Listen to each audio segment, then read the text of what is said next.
Bienvenidos. Welcome. Actually, we really do want to thank you. We want to thank you for enduring this heat and tolerating all of these wonderful speakers. They're hard acts to follow. My mother loved Ken Kosho. She thought it was amazing that this Japanese guy came over with a great guitar, could sing the Beatles. So she really liked Ken. You know, I actually wasn't here 38 years ago. My brother and I were left behind. I think I had an earache or something, protective mother. And my brother and I were left behind at my grandmother's house. But I do remember when she returned to pick us up. She was a little disheveled. There was a lot of wind. It was very cold. And she came in late at night after driving back from the pilgrimage and was very excited, very animated. And she, being the educator, sat her mother, my mother down, and my grandmother down, and my aunts. And she explained to them in Japanese, so I was a little out of the loop, but she explained to them very carefully what she saw, what she felt. And, you know, it was interspersed with English, and there was a lot of talk about sansei and young people, and it was very powerful. You could see a transformation. And she kept talking about Manzanar. She never stopped talking about Manzanar. There was talk at the dinner. There was, obviously, as my Uncle Jack talked about, there was conflict. This was not an easy, happy reunion process. But she kept talking about it in animated and exciting ways, not with pain, not with bitterness, but with hope and with a perspective that looked forward and not backward. And we came up, she brought us up the next year, and I was about 12. And we drove up, and when we got out of the car, you know, I got out of the car, and we were about right here. And I sort of looked around and I said, what the? Where is everything? Where's Manzanar? I saw nothing but dust and some trees and shrubs. And trust me, you still see the dust. But my mother began to set up for the program, and she said, go follow your aunts. My Auntie Choco and Hide were here, and they began to walk around. And you could see them actually draw strength from this desolate place. They walked around. These two Nisei women, neither one of them was taller than 5 feet, okay? My daughter got the Japanese height genes. They were very small in stature and very quiet. They were good Nisei. And we walked around, we found a broken cup, and Choco started talking about, you remember? This was probably the garden from block number such and such. And you remember, that was the hospital. This must have been the hospital. And Hide and Choco began to talk in very animated ways. And these were very quiet, you know, generally voting Republican Nisei. So they were very excited by this. And that's when I began to get it.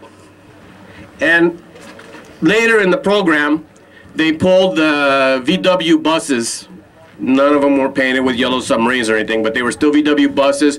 There were Datsun, remember Datsun pickup trucks? They pulled them in a half circle to keep the wind off because the wind was very ferocious. And my mother and the other speakers spoke through bullhorns. There was no mic, there was no flatbed truck. There was about 100 people there. And I looked over and I saw my two aunts, these two tiny little Nisei, very proud and very strong that they had endured this injustice. And that's when I understood what my mother was trying to do.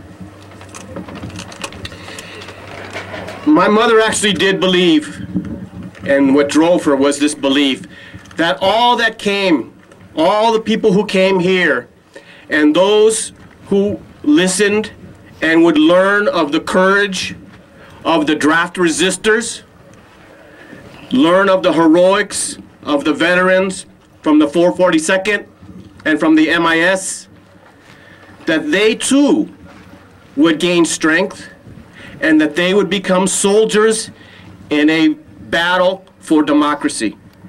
She saw the resistors and she saw the veterans, both, as soldiers struggling for democracy.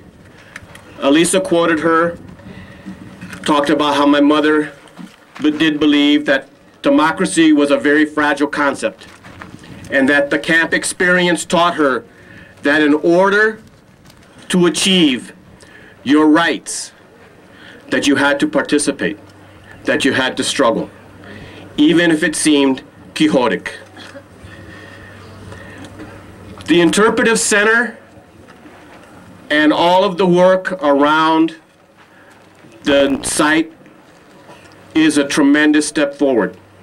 It's a far cry from 38, 37 years ago when there was nothing but a single cemetery monument riddled by bullets and shotgun blasts. We no longer have to mend fences. We don't have to bring up white paint to paint the memorial. The NPS gets to do that. And that's a good thing. We've come far. But words like enemy alien, enemy combatant are back.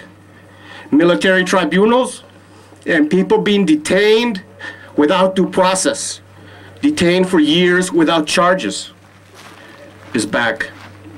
Racial profiling, war hysteria. These were the same feelings, the same words that led to the unjust incarceration of Japanese and Japanese Americans some 60 years ago.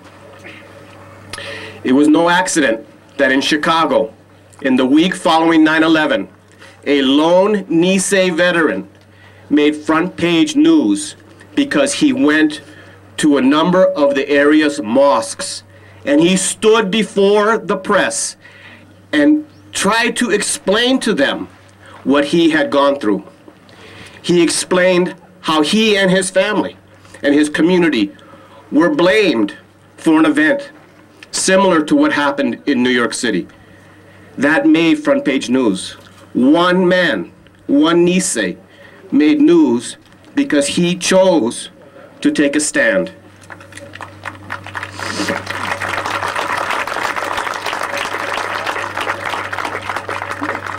That was his legacy, and that is our legacy.